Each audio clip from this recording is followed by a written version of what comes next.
Mutfağıma hoş geldiniz. Bugün sizlere kahvaltı tarifi vereceğim. Milföyle tost makinesinde kahvaltı yapacağız. Kahvaltı tarifi yapacağız.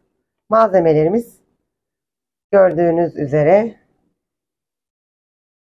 ilk önce milföylerimizi tost makinesine koymakla başlıyoruz. Milföylerimizi tost makinesinin içine koyduk. 1-2 dakika kadar ağzını kapatıyoruz. Birazcık tereyağı sürüyoruz.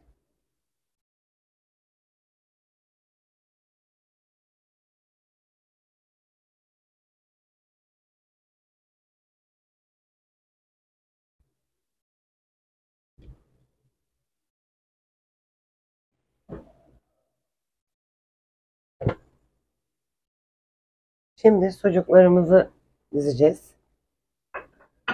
Sucuklarımızı koyacağız.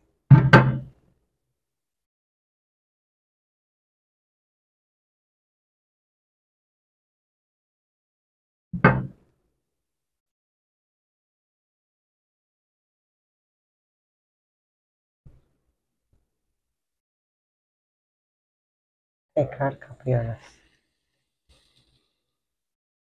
Diğer milföyümüze de salça. Ben çok fazla sevmiyorum. Yoğun da sürebilirsiniz.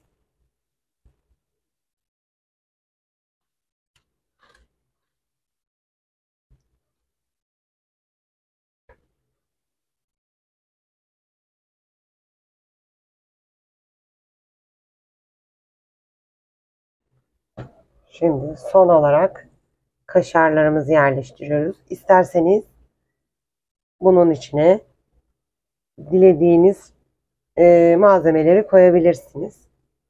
Ben bu şekilde tercih ettim. Ve milföyü kapayacağım üzerine. Evet, diğer milföyü de kapattık üzerine. Tost makinemizin ağzını kapatıyoruz.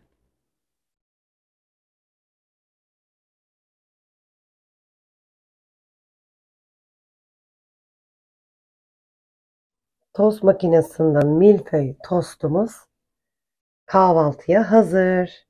Deneyecek olanlara afiyet olsun. Kanalımıza abone olup yorum yazmayı unutmayın. İzlediğiniz için teşekkür ederim. Bir dahaki videoda görüşmek üzere. Bay bay.